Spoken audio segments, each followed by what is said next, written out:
Welcome to Coming from Left Field, where we have conversations about politics, books, and current events with your host, Greg Goddles and Pat Cummings.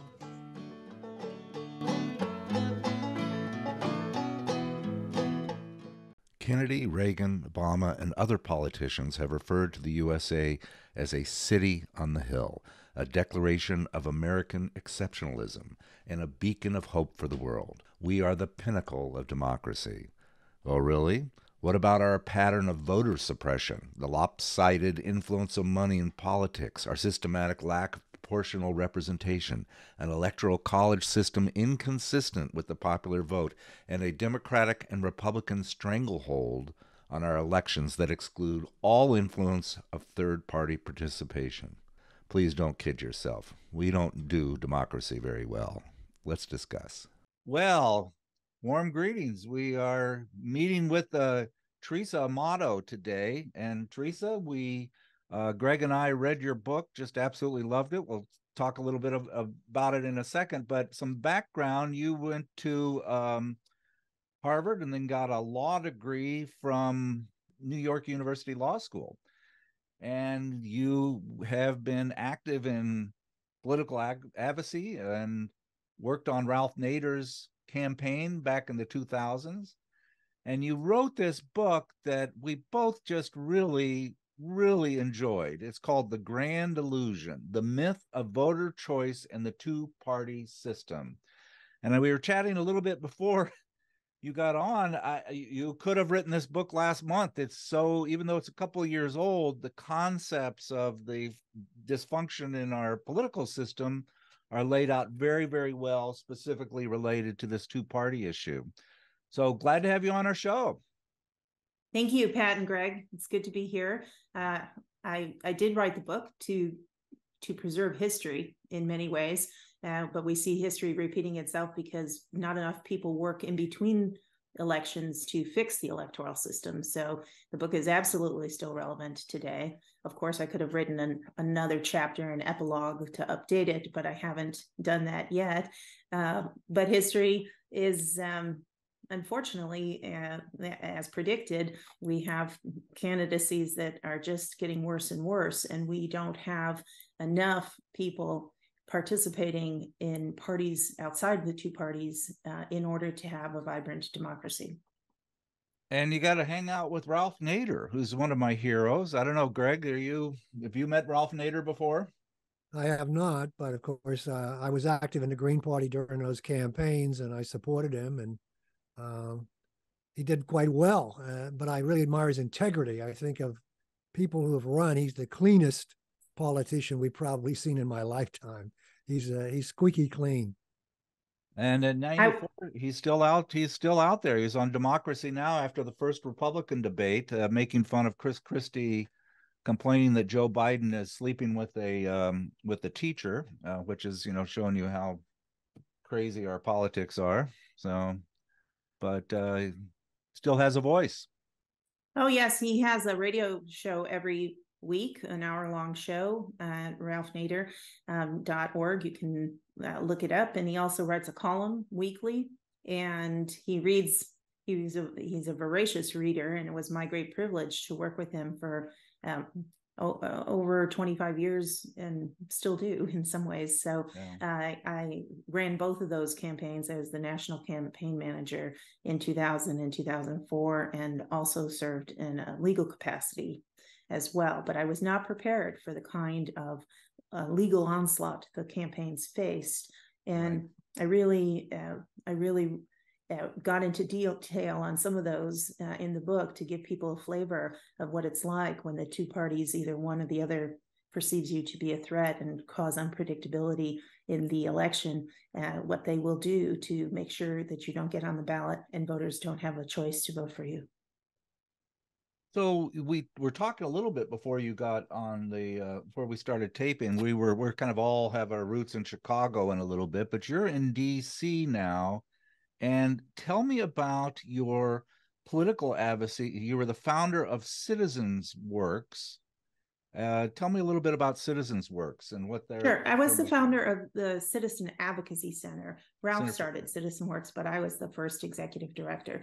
The Citizen Advocacy Center, and I should say all of my political opinions should not be ascribed to any nonprofit organization or others with whom, you know, I'm affiliated.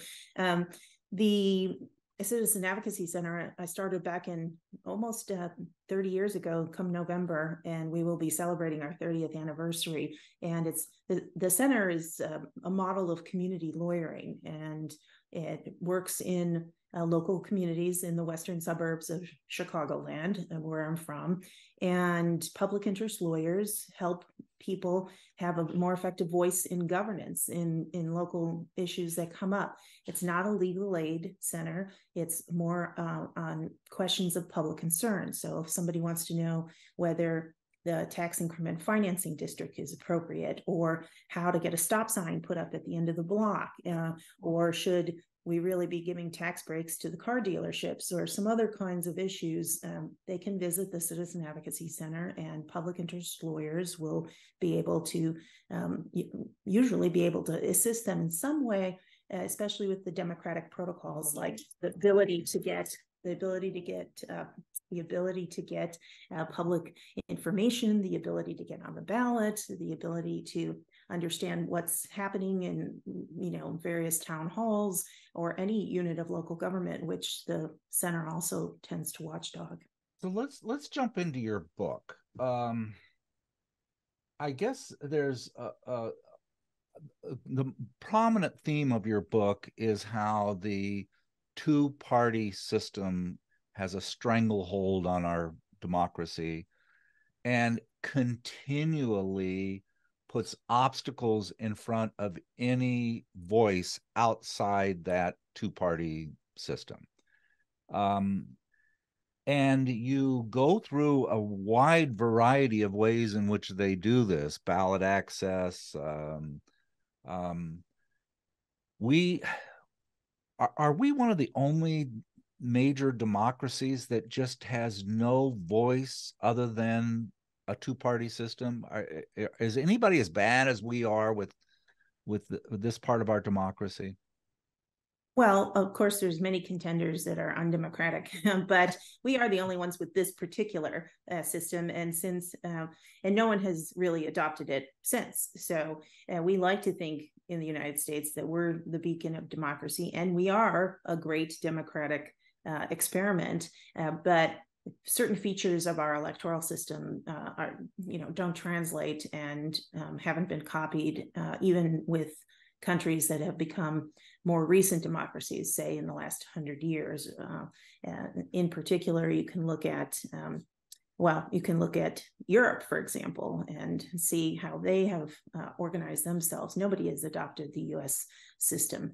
Now, there are many reasons for that, and and I'm not advocating that anyone should. I'm just pointing out that we have somewhat of a Byzantine system. What was great, in the 1700s when we were thinking about becoming a nation, but it has shown itself not to work effectively in terms of being able to maximize voter and citizen participation to facilitate that. Instead, we have a situation where we don't have, half the people don't vote most of the time. And that's even worse at local levels. You can get single-digit turnout for some local elections because people aren't given the civic skills. They're not taught how to participate effectively. And I really believe that voting is a byproduct of people who are already engaged in their communities and want a certain outcome so that they can, continue to be engaged and solve problems. We have so many problems that could be solved if people had a more effective role in our local governments, in our state governments, in our national government, and had a real citizen movement behind advocating for some of those solutions. And unfortunately, we have a lot of passivity and no leaders who are facilitating participation, which is really what needs to happen at all levels of government.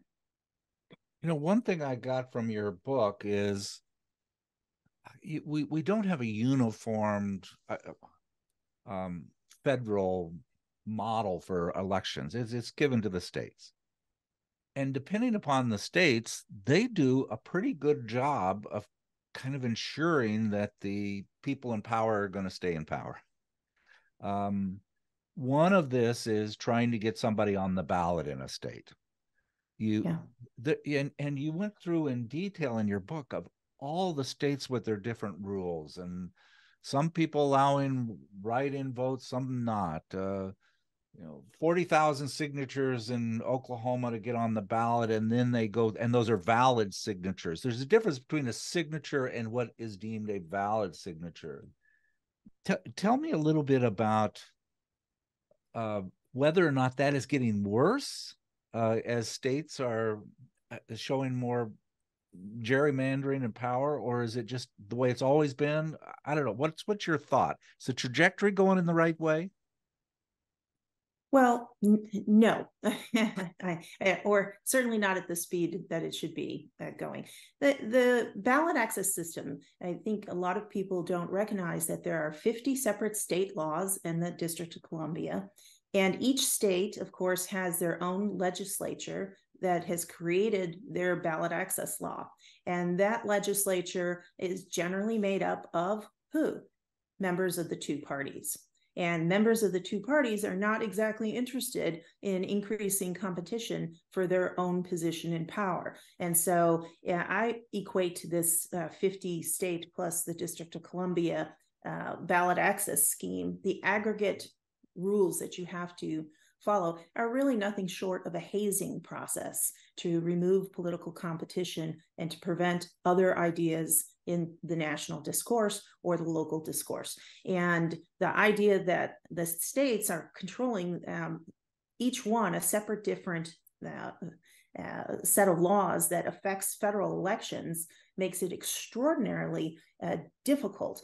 Now, it's not just the ballot access system, which we could talk about for hours on end, and I certainly described it in detail in the book, but because it's everything from obtaining the electors, obtaining a vice presidential pick, doing a correct political petition. In some states, you can call yourself an independent. In other states, you have to call yourself unaffiliated. There's all these curlicues where the staple has to go, what time it has to be turned in. Nothing is the same. And from one state to the other, it's extraordinarily complicated for somebody who's trying to get on the ballot in all 50 states and run a national presidential campaign outside of the two parties, be it whether you're a minor party, a third party candidate, or an independent. It's oftentimes most difficult for somebody to run as an independent.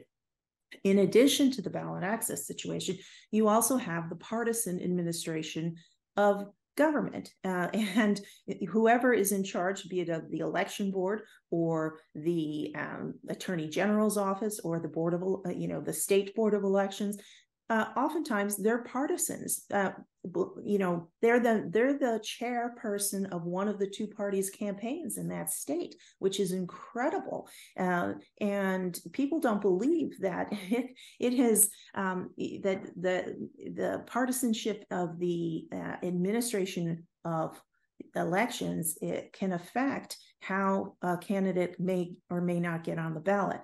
New rules can be made up.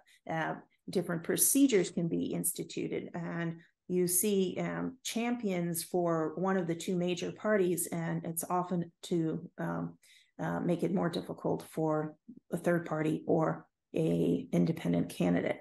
In addition to the partisanship and the ballot access, then you have difficulties in these candidacies with the media, with presidential debates, with the campaign finance system, and we could talk about all of these, whatever you'd like. Yeah, when you were describing all of it's not just the signatures, it's the time frame of how much time they have, it's each of these some states are more aggressive and throwing people off. There's no real much more process. It truly is a cartel designed to keep these two-party systems in power in each of these states, some worse than others. Yes, some are at the level where they should be. They require you to show a modicum of support and reason to be on the ballot. But others use this as I said before, a hazing process. And I don't think people understand unless maybe I say when, you know, if you have a large family and trying to get everyone to sign your birthday card to give to mom or dad or something like that, just hurting your own family might be difficult. Trying to stand on the corner with a clipboard and pen, and oftentimes some sort of signature or placard that identifies you as a petition circulator, you know, in the 21st century is just preposterous. Most people don't have some earbuds, you know, in their ears, or they're walking and they don't want to stop for somebody holding a clipboard. That almost never happens. Right. And so it's very difficult. And on top of that, you have to make sure that they're registered voters. Some people think they're a registered voter or embarrassed to say they're not a registered voter, or they moved and, you know, they're off the rolls. And it's, as you mentioned before, you have to collect a certain number of signatures. And let's put it in perspective. It's tens of thousands in some states. In some states, there's 100, 200,000. And the aggregate is, and that's valid signatures. And you have a lot of people who will sign Mickey Mouse or some other kind of thing, or destroy your petition signatures you've already collected by, instead of signing their name, just crossing out everybody else. So there's also all kinds of sabotage that goes on in the field. And if they don't care for your candidacy, it can even get quite ugly. With we had to even train people in de-escalation of, you know, tensions. Okay, Greg, you were a Ralph Nader person or advocate. Tell us about that. You did all of this, right? Did you stand with a clipboard? It was painful to hear Theresa tell the story, because I've been there with a clipboard, and I've done it not just for the Green Party or Nader, but many decades before that, at different candidates, independent candidates. And you know, the first thing in Pennsylvania, you got to identify them as a registered voter. So you don't want to waste time. You want to just say, "Are you a registered voter?" And you get this look like, "Why are you bothering me?" You know, what kind of question is that? But you have to ask it. And then the worst part of it is when you get someone enthusiastic for your candidate, they want to talk about it, but you've got to move on. It's really just drudgery going forward and being turned down, and it's absolutely a joke. I mean, it's a joke that people have to go through this. It's sort of ironic that in a country that prides itself in a number of choices you have. Imagine if you had two choices for a television channel, two kinds of pants that you could wear, two colors of car you could buy. People would be outraged. But they have two choices in a political frame, and yet they just, you know, mull along and live with it. It's just insanity. Yes, Greg, let me say thank you, because I know how grueling it is to stand on a corner for 5 hours, 8 hours, or collect signatures at a fest, and you have to make sure everybody's registered, and it's hot, and you have to do it quickly, because maybe you have to collect 75,000 signatures in 45 days, and you have to make sure they didn't vote in the primary too, or you have to read them some sort of intimidating sounding, you know, message and qualification about what it means to sign the signature petition, and it's just a process, you know, in a day and age where we buy everything, you know, we can buy things and have it delivered the same day, or go to the bank and put in our card and get money dispensed, or, you know, tap on something to buy anything at any local store. The idea that we have to do this insane petition collection process with clipboard and petition and pen is just outrageous. It needs to go. It absolutely needs to go. And it has to be modernized in order for it to facilitate other voices and other choices on people's ballots. Theresa, you remind me of one of the ridiculous parts of the Pennsylvania petition.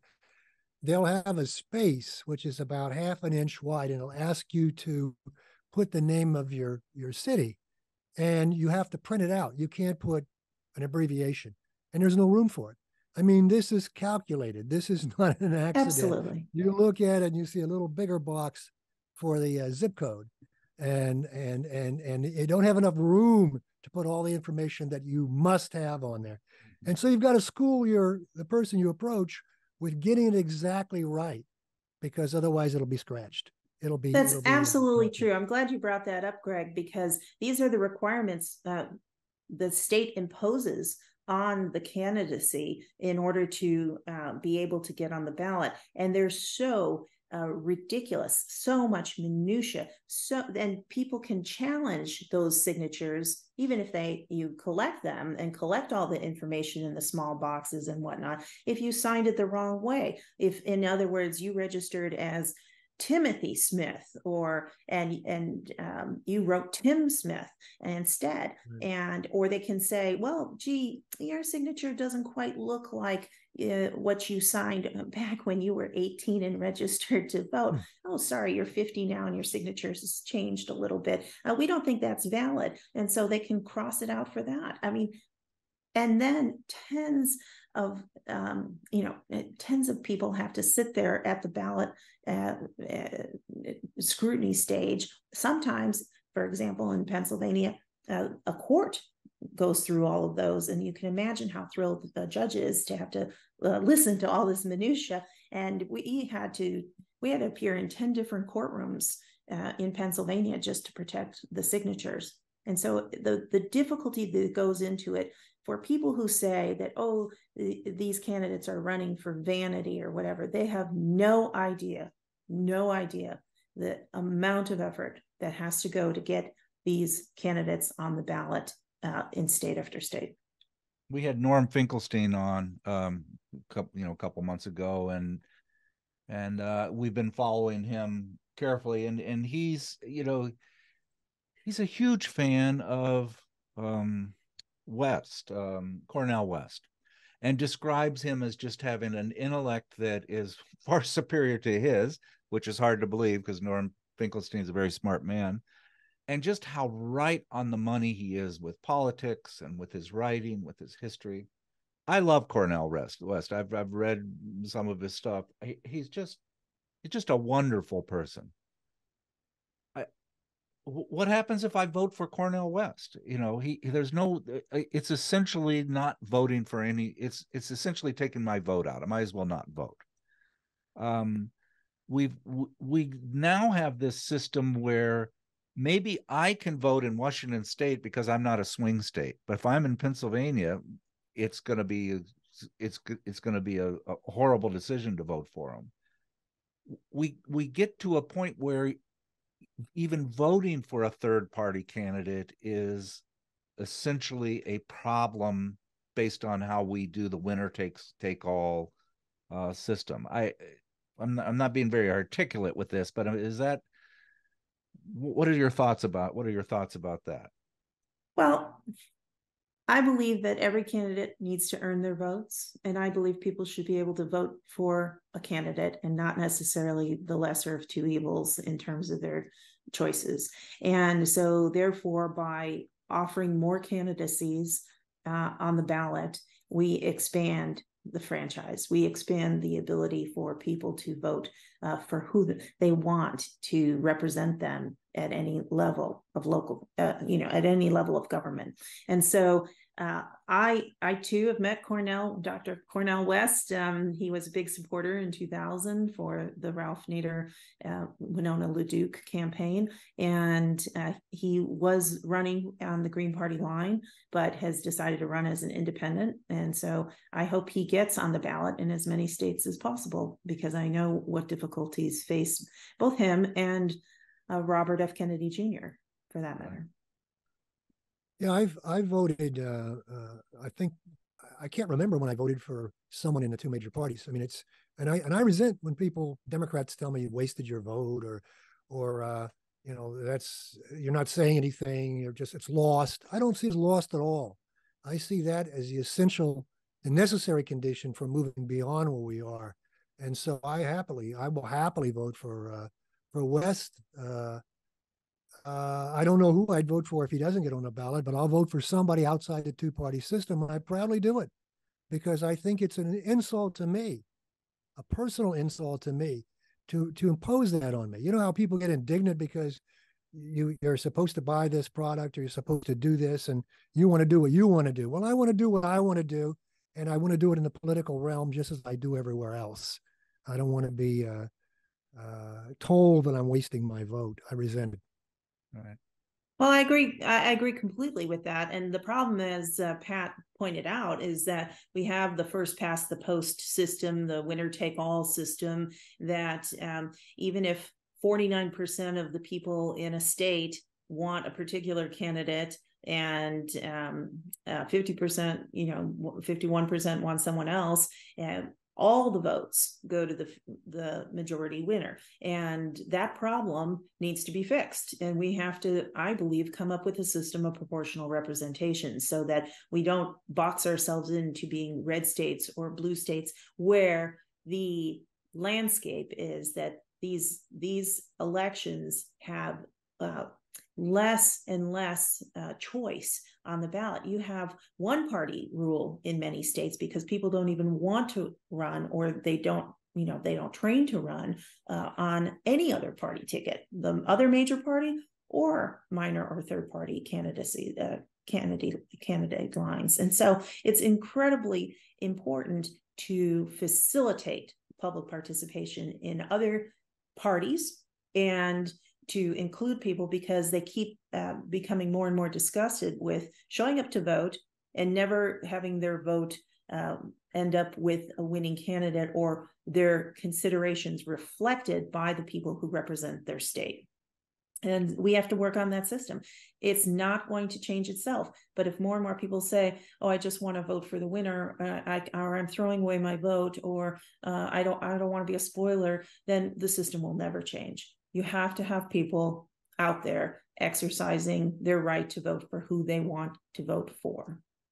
I loved your chapter on what was it? The debate system sucks or something. Which you were, or the commission, the debate commission, and all of the shenanigans that you had to try to get Ralph on a platform where he would be able to be heard.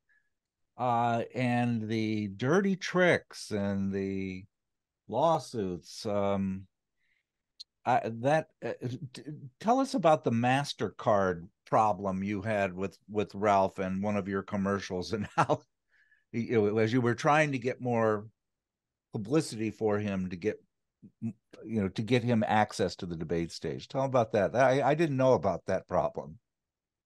Oh yes, one day. Yeah. Well, we had made a little commercial really for the campaign, and it was done by Bill Hillsman and Northwood's studio there, and he had done many other progressive and snazzy pieces for other progressive candidates, and it was based on the MasterCard's priceless campaign. And we did it as has so many others. I've seen cards and greeting cards that have done the same sort of thing, taking the MasterCard priceless campaign and then putting in their own words to apply to their own candidate or product or sentiment. And and there were hundreds of them. So MasterCard decided that we needed to stop airing that because people might be confused, they said, as if Ralph were somehow in any way analogous or confusing in his whole career, that he would be, supporting a credit card company, or it was just priceless. Well, they threatened to sue us, and they did sue us, and they threatened to sue us. And I said, okay, pretty much make my day, because we're going to air this and we are within our constitutional rights to air it. And we continue to do so. So they sued us on a variety of trademark and copyright counts, infringements. And at the end of the day, which was a lawsuit with all kinds of procedures, we won on all counts. And I'm glad we stood our ground. I don't like to be bullied by any major corporation. You can imagine how much Ralph Nader wants to be bullied by a corporation, and we stood our ground, and the piece was great. And really, it was one of those cases where we weren't going to run the piece much longer, but they decided to give it so much more airplay. It was on nighttime television. People kept running it because MasterCard sued us, and that's the Barbara Streisand effect. Barbara Streisand effect. Yeah, to a certain extent. That was the other thing that I thought was interesting too, is trying to get on these debate stages. And Ralph was given a ticket and showed up at one of the hearings, was being threatened to be arrested if he came into the debate. Wasn't even the main debate floor. It was a viewing area. Yes. These people are, golly, that's hardball when you can't. Yes. So let's set the framework, because a lot of people still think that the League of Women Voters run the presidential debates, because they had done so for many years. But that all changed when the Democratic Party and the Republican Party decided to create for themselves a nonprofit organization called the Commission on Presidential Debates. And that commission, which started out self-described as bipartisan, is now and supposed to be nonpartisan, but it's typically run by party people, right? They set the quote unquote objective standards by which they will allow someone to participate in a presidential debate. Now, the reason it's important to participate in a presidential debate is because it's around Labor Day, and it's when people most Americans start paying attention to the presidential campaign. All of the stuff that happens for a year, 2 years, sometimes 4 years in advance, then becomes much more relevant as people realize they have to pay attention to figure out who they're going to vote for. And so the presidential debates, because it's nationally televised, reaches tens of millions of people, something that a small candidacy has a difficult time of doing if they had to go. I mean, there's no way to replicate that kind of media exposure.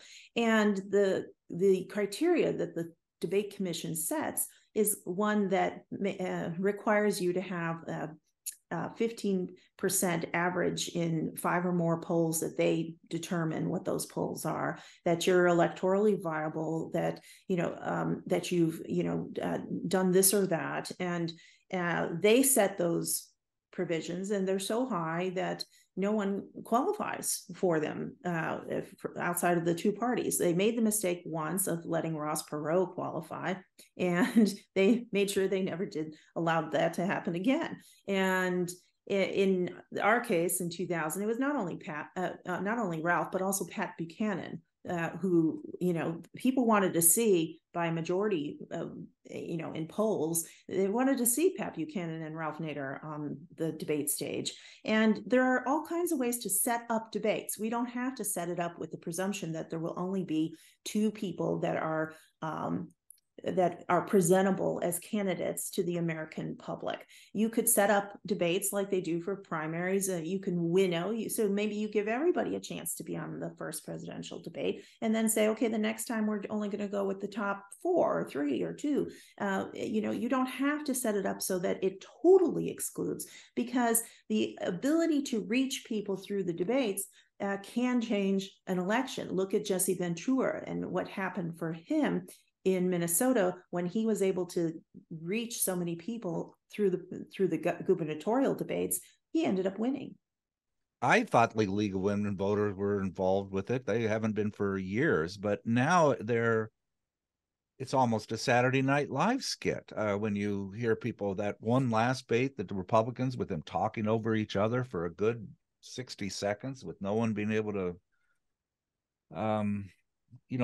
it's not truly a forum where people get their ideas out. It's such short sound bites. It's just trying to be a theater of attention grabbers. They don't function very well. I don't know. It's embarrassing. Yeah, it's embarrassing. And the American voters deserve better. They deserve a better system to be able to understand the substantive platforms of the people who are actually up for any particular position. And what is presented, it does not allow for that. And we need to come up with better ideas of how to facilitate public participation and understanding of actual substantive positions, instead of, and I blame in part the press for this, the Fourth Estate, for mainly looking at minor party candidates and independent candidates as quote unquote fringe candidates. Somehow they're kooky, or they're not worthy of public attention, when in fact in US history it's been minor party and it's been people outside of the two parties who have brought forth ideas that have actually changed the course of our country. Abolition would be one of those ideas. That was not popular in the beginning. Women's suffrage would be another one of those ideas. That was not popular either. Well, and people who had positions were considered outside of the mainstream. This was not, something that should be talked about. They had to go from place to place, community hall to community hall, and give speeches. This is pre-internet, right? And pre-cell phone and everything else. And they had to reach the public directly that way in order to convince and change the hearts and minds of people about what kind of democracy we needed to have in terms of enfranchising more people to be able to participate. Now, the press, however, just covers everything like a horse race. And all they care about is, will somebody take votes away? A phrase I just can't abide, because people have to earn their votes. You shouldn't assume that one of the two major parties actually has the vote, and therefore anyone else who comes along is taking it away. Where those people are earning the votes. They're not taking away someone else's votes. They're earning their votes. And so too must the two parties.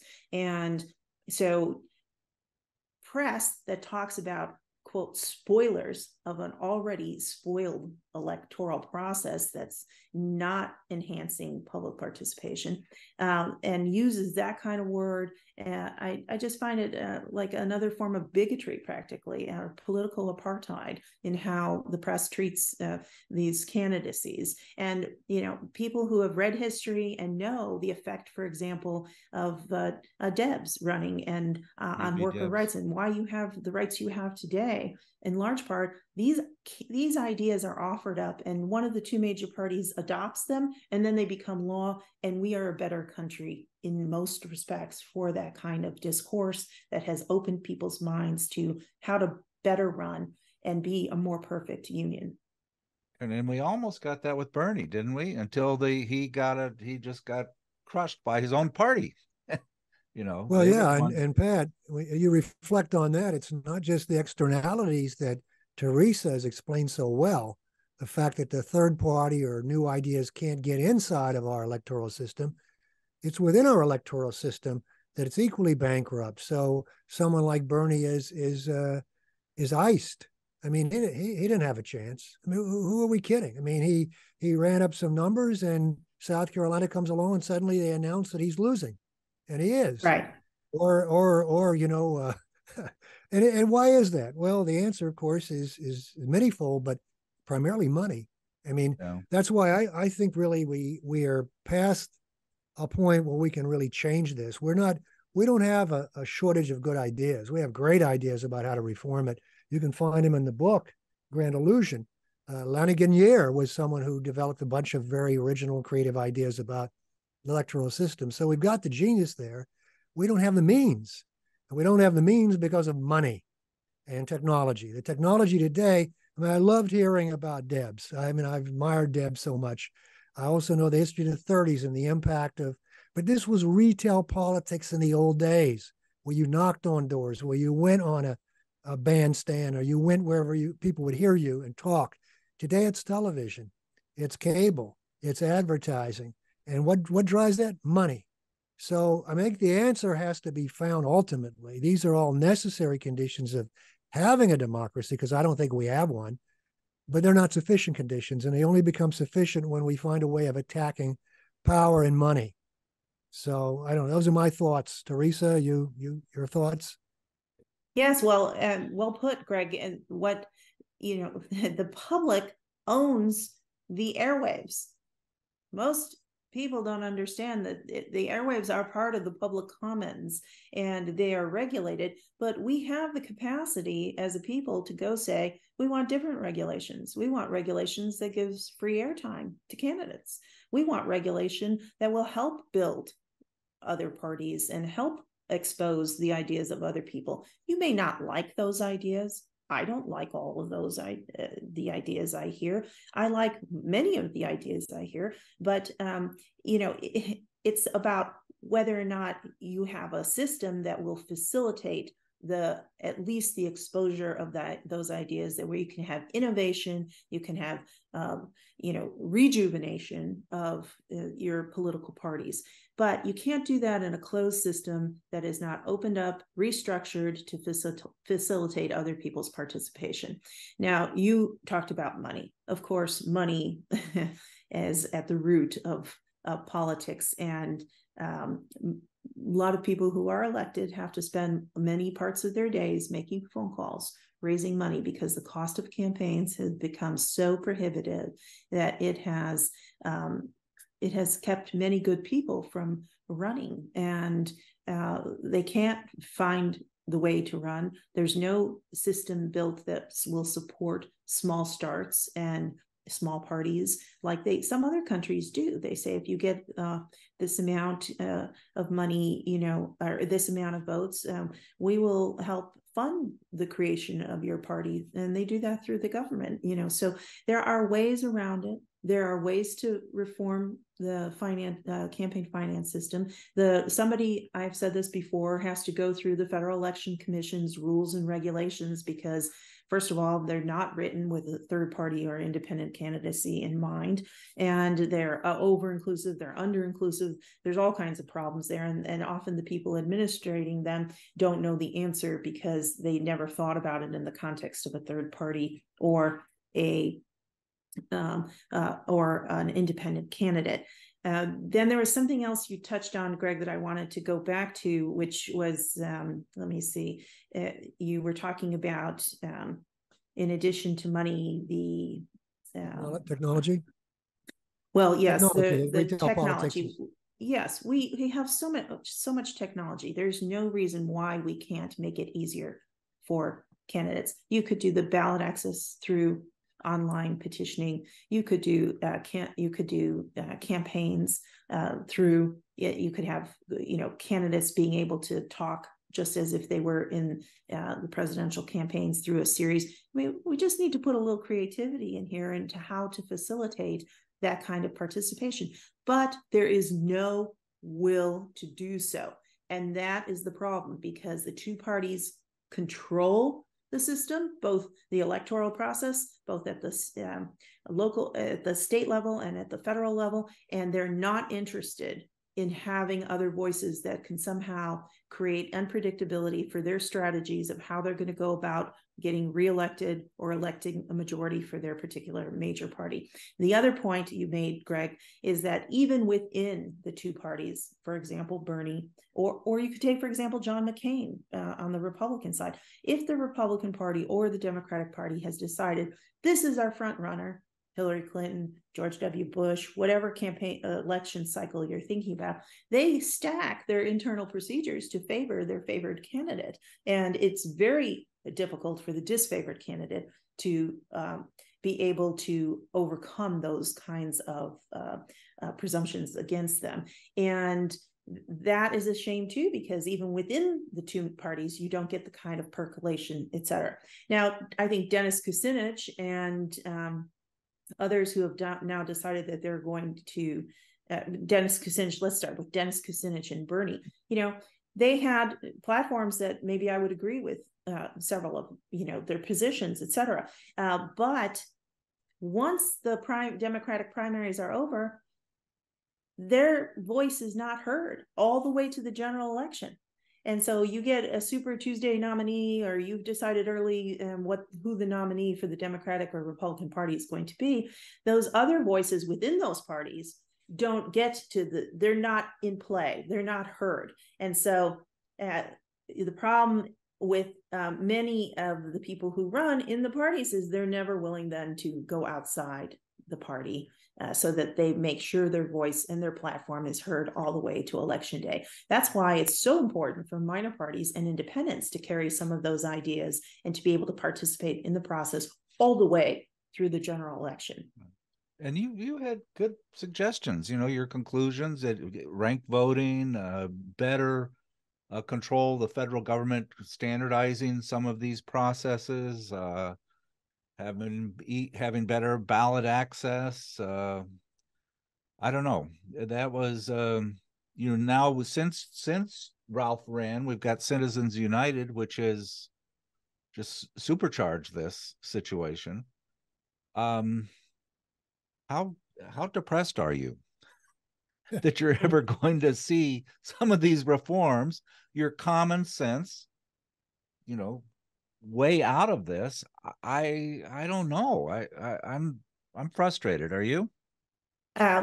Well, I should say, I don't operate on emotions of depression and frustration, because if you did, you won't operate. And what I want to do is put more people into the public interest pipeline, not just lawyers, which I have done, but in the electoral system, more people need to be aware of how they can have a role in changing their government and how they can change this system.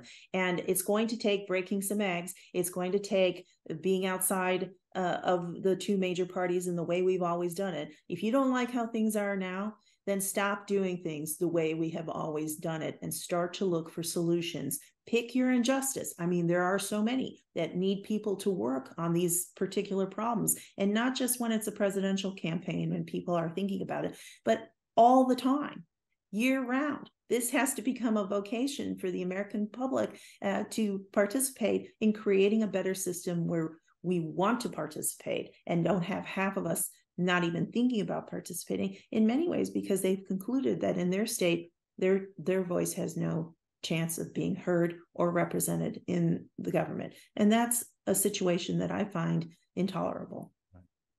I'm hopeful that people will do it. So I have to operate with hope that people see this happening. Certainly you've seen it just since 2000 and the degradation of our politics since 2000, right? And if you're tired of the two choices you have, think otherwise. Think outside the box. Think a different way, because doing the same thing the same way is just going to produce the same insanity, right?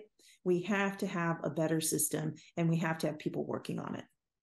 After your book, I started reading a book. Have you heard of David Ferris's book? It's Time to Fight Dirty: How the Democrats Can Build a Lasting Majority. Have you heard of that book? I have heard of it, but I haven't read it. Well, he starts by saying that the founding fathers had no idea that we would be clustering our voting patterns to the cities and the rural areas. And that has made it such that the average state has a 6-point Republican advantage because of the way in which the rural, how the Senate is not disproportionate and so forth. Senate, don't get me started. Just horrible. And then you have the gerrymandering has got so effective, so that it's creating another stranglehold. We're losing our democracy there. So his concept, and this is a little bit of kind of your concept too, is we just have to reform the whole thing top down. And one thing he says is we need to court pack. He's just dealing with the effects and not the causes. He's confusing the two. The gerrymandering is an effect. The cause is a corrupted political system that allows that to go on. And all the examples you gave, it's the effect that he's dealing with, and he's scrambling for answers. So he came up and said to change the effects. Well, of course you have to change the effects. But there's a lot to be optimistic about. If you follow the elections in the 70s and 80s, the Jackson campaign within the Democratic Party, even Bernie's campaign, it's unfortunate the way it plays out, but before an election, you can see a turn in the Democratic Party to the left when the numbers start going bad for them because the people aren't buying what they're trying to sell. When the Democrats went big time neoliberal, they always had to make that turn in the last few months of the election towards a more progressive position because they just didn't have the votes. But of course, then they reneged on it. I mean, so that's a factor. But these third-party campaigns have the same kind of effect. I'm sorry, but if Nader took the election away from Al Gore, so be it. I mean, what he was doing is he was forcing the Democratic Party to be more responsive to the voters, you know. And any third-party candidate, if they continue and if that's their goal, will have that effect. I talked to a local candidate recently, really great guy. Unfortunately, I think he has some ambitions. He might win. Maybe he will. But I'm more excited about candidates that want to run to bring issues to the fore and change the political dynamics. And that's my optimism. That's what keeps me looking forward to political action and working with people and trying to get new candidates out there. Yeah, Greg, I'm glad you pointed that out because in chapter 3 of Grand Illusion, I do talk about Florida and the national meme that has emerged since that somehow Ralph spoiled the election for Al Gore, when of course that was no one's intent. We as a campaign from the outset said we were going to all 50 states and we were going to win as many votes as possible for the Green Party to get 5% and therefore have some funding advantage in the next election. Now, the book points out that there were 10 candidates on the ballot in Florida, including the 2 major parties, and the 8 other minor party candidates all got more than 537 votes. The Democrats blamed, and their affiliates, they blamed Ralph, and they tried to make this a lesson for all others who would follow and go outside of the two-party system by saying, see, look what happened. You had somebody who goes in there, he gets 97,000 plus votes. He's the one responsible that Al Gore Jr. hasn't won Florida, even though all the other candidates received more than 537 votes. And those votes were not preordained for either George W. Bush or for Al Gore Jr. Al Gore could not win his own home state of Tennessee. He was a sitting vice president and an incumbent and a senator and all of that. He didn't win Bill Clinton's home state of Arkansas. He could have easily won the electoral count with either one of those states if he had done so. He was not an attractive candidate. And instead of saying what's wrong with the Democratic Party and what's wrong with the nominee that we put forward, who was a sitting vice president, and for him to lose, by this number of votes to somebody from Texas who barely could put a whole sentence together with noun and verb in many of his discussions, it was incredibly embarrassing for the Democrats. So they sought to shift the blame to the person who got the most votes, more than 537, which happened to be Ralph Nader. No one was intending for that outcome. And by the way, if you read other people within the Democratic Party's accounts, maybe the Democratic Party should have sought to count all the votes and not just certain select counties where they thought they were going to have a better outcome. And the Republican Party, too, didn't want all the votes counted. Finally, and well, really not finally, because there's so many other reasons why Mr. Gore lost, but overwhelmingly, you have a Supreme Court that intervened at the last minute in this and decisively made it impossible for the vote counting to continue. And we have to ask ourselves questions about how political the Supreme Court is. Yeah, I loved that, Art. I learned so much from that, and you were right. Gore was horrible. I didn't realize how bad he was. Hillary was horrible. You blame Hillary losing on the Russians doing Facebook posts. You blame Gore losing by Ralph. No, these were bad candidates. These were not very good candidates, and people didn't listen to that, and they tried to revisit the history of it all, and it's not working. So that's true. Listen, I said we'd have you on for about an hour. You are this has been fun. I love doing these podcasts because I think I saw you on Chris Hedges. I saw your book, and it's just so much fun to read a book and be able to learn something and put it down and say I've changed my opinion on things, and that's what your book did. And I'm going to link to your book. It's still a great book to pick up, so I highly recommend people do that. And I don't know, any final thoughts, Greg? No, I enjoyed this immensely. I expected this to be one of our better ones, and it certainly was. And I have great admiration for that book, because there's a lot of books out there that tell you things, but this is something that everybody should have in their hands, and they should learn about this. And, again, having been out in the streets with that clipboard, I know what you speak. So thank you very much for that book and for telling that story, for telling our story, those of us that really believe in democracy and really believe that we ought to have options in this country to vote for. Yeah, I'm a little disappointed you're not still living in Illinois. I would love to talk to you about the University of Chicago 2022 study that ranked Illinois as the second most corrupt state in the nation. I always enjoy going back and visiting Illinois and visiting with my friends and finding out if the governor is in jail or not, or still serving, and this. And being from DuPage County, what corruption's about there too. So anyway. Well, you have one party rule in Cook County. You have one party rule generally in DuPage County, much more so when I started out there. Right. And that's one of the main reasons why we need to have more people participating. I'm quite hopeful that people who are energized by what's in the book, because I did it to both thank the builders of democracy everywhere who participate, and to use it as to record history, to make sure we didn't lose it, because the lessons of those two campaigns, 2000 and 2004, were that we have to work on the electoral process. We absolutely must work on it.